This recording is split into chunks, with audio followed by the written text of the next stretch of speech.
When should you book your flight to get the lowest price during this new normal? Stay tuned.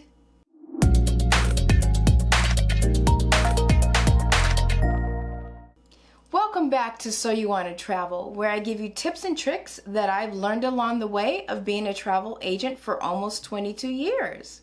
Are there secrets for getting lower airfare? Do travel hacks really exist? Well, they actually do. There is somewhat of a science to getting lower airfare, and with this new normal, things have definitely changed. But looking at the numbers prior to the pandemic and looking at them currently, we have an idea of the projections that we can look at to give us an idea of when we should book airfare. Keep in mind, however, and I always like to tell my passengers this, airfare prices are like the stock market. They go up and down, and really there's no way of exactly knowing or guaranteeing that any of these are going to work, the hacks and the tricks. Just looking at the projections, it gives us an idea. So let's actually take a look and first start with domestic flights. Airfare is available 331 days from the departure date. So when should you book domestic flights? You should actually start looking for domestic airfare 95 to 21 days prior to departure. That's generally the window that you're going to find the best airfare domestically. Now, it does make a difference where you're flying to, like if you're going to California, Florida, Texas, that's still going to make a difference, but it should all fall between that window of 95 to 21 days prior. Last minute travel for domestic flights maybe does occur. I personally don't recall it ever happening with airfare that I've looked at, so don't put money on that. Definitely stay within the 95 to 21 days prior. Okay, so what about international? Prior to the pandemic, your airfare was available 331 days prior to departure, and you would want to book almost when airfare was available. Now, for Europe, you want to wait about 6 months prior to departure, and for Mexico, 2 months prior to departure. And oddly enough, the Caribbean, they actually have killer deals that are last minute travel. The holiday seasons, as everyone knows, are high season for travel.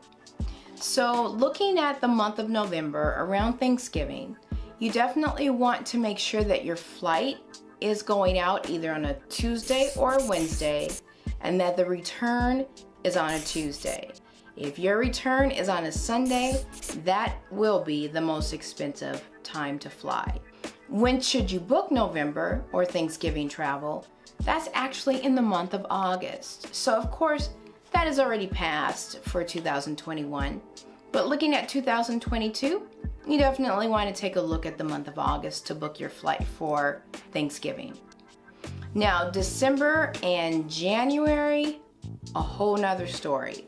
Because those are so popular, you definitely want to book those as early as possible, because that's all based on supply and demand. So as you can see, there are rules and there are dates and there are specifications when you want to book your flights, and it can be confusing. It is kind of like a science. Thank goodness there's websites and there's apps that can help us. Here are a few websites and apps that I personally use to make sure that I'm getting the best prices for my clients. Skyscanner is the absolute favorite that I use. They have a website and also an app. And I love it because of this map. Right now, during the pandemic, it has been so helpful for me to know where my passengers can travel, if they're interested in that destination, what the restrictions are at that time that they're looking at traveling. And even if somebody wants to travel in 2022 or 23, I can add an alert to the website, and once that country opens, then I am advised of that as well. Absolutely love Skyscanner for this and other reasons also. So after I know for sure that a destination is open for a passenger to fly to, Then I take a look at pricing. At this point, you're going to want to put yourself in incognito, because once you start looking at prices, if your cookies are seeing what you're doing, then your price will start going up and up. So definitely incognito for the next tips that I give you. So I use Skyscanner, Kayak, Matrix, and Momondo to take a look at pricing for airfare. That way it gives me an idea of what airfare is out there, and then it kind of gives me an idea if it seems too high to start looking and putting out alerts on when the prices drop. Now I use Hopper because Hopper I can put in dates and I can put in a destination, and Hopper will actually monitor if the prices go up and down and will give me alerts. Now I'll also use Airfare Watchdog because that will give me alerts to a destination if prices go down for that particular destination. And lastly, people may or may not be aware of this, but travel agents have access to consolidators. And that is one thing that I use because I would definitely want to make sure I'm getting the lowest fare for my passengers.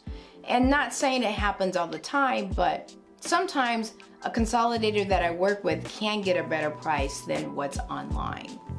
So as you can see, there is a science to finding the lowest airfare. And it does take a lot of time to find the best airfare. But people have done it, and you can do it too. Leave a comment down below on what you personally use to get the lowest airfare for you and your family. Next week, I'm going to go over some cruise updates, cruising during the pandemic. And in fact, I have a passenger on a cruise right now, so I'll have some information from him on what his cruise experience was like. In the meantime, talk to you later.